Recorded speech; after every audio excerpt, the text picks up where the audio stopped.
I'm Logan Crawford, and right now on Spotlight, we're delving into the gripping psychological thriller Inconceivable by Corrina Murdoch. In this intricate narrative, the author intertwines the destinies of four individuals bound by the chaos unleashed by a serial abortionist. Set against the backdrop of professional turmoil and existential dread, the story explores the profound impact of obsession, the pursuit of truth in a maze of paranoia, and the harrowing journey toward understanding one's free will. We're delighted to have this very talented author join us here today on Spotlight. We thank our team at Atticus Publishing for helping us put her in the spotlight today. And we ask viewers like you to support writers like her by subscribing to our channel and by purchasing her amazing book. The links are below the interview. Corrina, great to see you here today on Spotlight. Thank you so much for having me, Logan. It's a pleasure. Pleasure is all mine. This is quite a book. Let's give the folks at home an overview, a quick overview of what Inconceivable is about. Absolutely. Inconceivable delves into some of the most important topics of our time, some of the most driving conversations, including the abortion debate, the choice and free will. And it analyzes issues related to mental well-being and touches on some of the most important and harrowing aspects of our society right now. It's centered around four key characters who are taken to their extremes. And through that lens, it allows the reader to see and consider different perspectives that relate all centrally to the abortion debate. Now, you talk about a serial abortionist in the book. What is a serial abortionist? In this situation, it's quite the villain, and that is something that is an extreme example. In this case, early on in the story, you discover that this character has undergone the procedure over 30 times. Wow. By the time the story hits its pace here. So it's something that is a pernicious set of behavior. And that's something interesting about this book too. I think a lot of the time when the conversation comes up, it's about choice and it's very female focused. And James is a character that allows us to see that from a male perspective as well.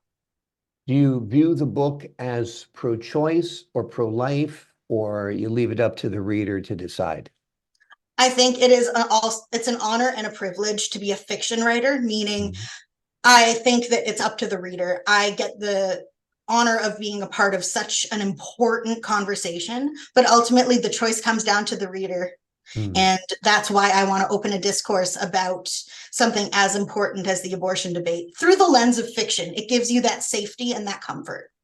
Absolutely. And the book was written in Halifax. Is it set in Halifax as well? It's actually set in California. I did quite a bit of research on the United States and the world in general when studying up for writing the book. And I've spent a lot of time in California. I loved vacationing there. Santa Barbara is such a beautiful place, and countless others, naturally. But it allowed me to speak from personal experience and down to the way the traffic flows and the sun hits the area. I wanted to be able to speak to it personally. Exactly. And it does have that feeling like you are from Southern California and not from Nova Scotia, two completely different places, or Halifax, I should say. Yeah. From coast to coast. From coast to coast. Well, that's what's great about being a writer, is that it transports you to many, many different places. The theme of obsession runs deep in your book. Tell us a little bit about that. Obsession, absolutely. I think that the reason, well, something that did inspire me to write this book is my own struggles with mental health. I have an issue with anxiety, and that was something that called me to this. Now, obsession is a different and through a lens of fiction. It's so important because every character in this story has a seed of obsession, and it's that seed that develops their whole character. And it was through those seeds of obsession that caused the consequences to ripple across. Now, I don't want to give any spoilers, right? But I don't want to give any spoilers, but the actions have consequences, and obsessive behavior tends to cause a lot of actions. And that was a great storytelling advice because it allowed me to use suspense and mystery to really drive it all together while still presenting a realistic view of the human psyche. Absolutely, absolutely. And the book is called Inconceivable. Why? Inconceivable, I'm really glad you asked. I think it has multiple reasons. I think inconceivable, the concept of somebody perpetrating the acts that the villain Theresa does, that's an inconceivable idea. The concept of Felicity pursuing this dark path and really growing in that obsession, that's an inconceivable concept to many, but also it relates to the ability to bear children. And that is something that's a tragedy for many people, being unable to bear children, which is another important part of this conversation. Absolutely, absolutely. Have you envisioned this perhaps as a TV series or movie? I have, absolutely. I believe that the viscera of the characters can really come through. And in the 230 pages, it's a gripping suspense tale. But there are characters who I was going through my notes and I called them the innocents. And they're key to the story. But the chance to evolve them through a visual narrative would be an absolute pleasure. And I think that's something we could really do with Inconceivable. Bring that. Absolutely. Absolutely. Have you written books before? You seem like you're a very literary type person. I appreciate that. Thank you. My breakthrough novel was self-published. This novel, Inconceivable, is published in conjunction with Austin McCulley. My first was, I call myself a baby writer at that time. It's still available online, called God Complex. It pursues a lot of different themes, a lot more of a coming of age story. So. Okay, cool. So this is your second book. This is my second book, yes. Okay, great. And do you have a third in mind?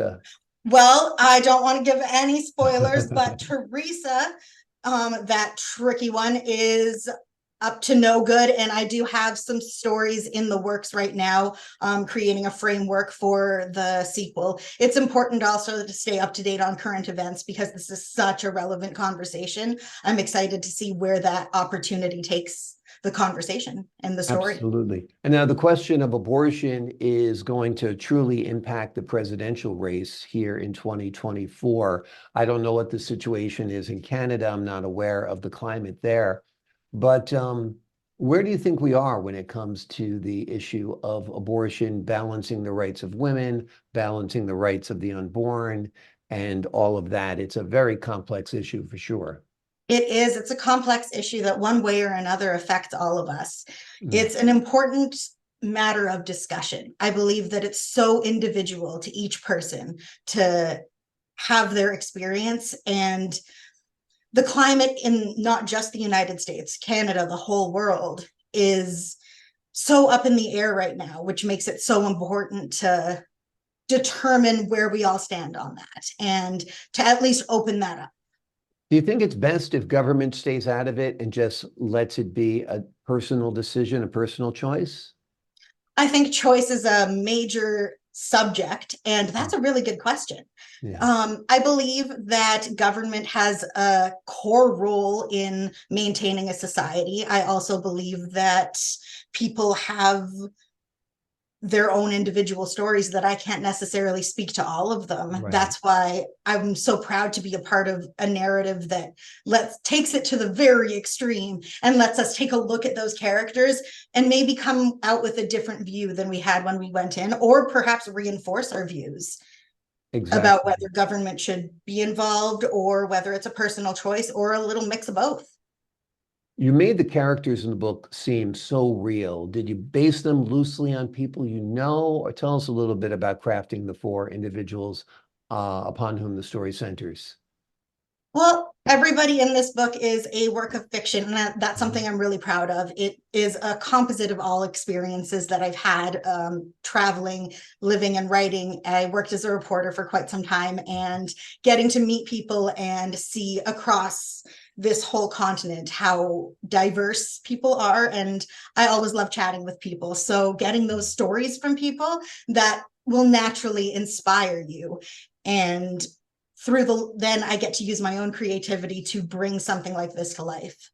Wonderful. As a reporter myself, I think reporters make the best fiction writers because we do experience so much of life. We see so many different things happen, events happen, tragedies unfold. Talk to so many different people on every walk of life, from prime ministers to peasants and everybody in between. So we really do get a good feel for it. The name of this book is Inconceivable. It's written by Corrina Murdoch. It's a wonderful novel. She intertwines the destinies of four individuals bound by the chaos unleashed by a serial abortionist. It'll have you contemplating the issue, thinking about it, and coming to some conclusions all of your own. Corrina, thank you so much for joining us here today on Spotlight. Thank you for having me, Logan. It was a pleasure. Pleasure and privilege for me. To the folks at home, I'm Logan Crawford, thanking you for your time this time. Until next time on Spotlight.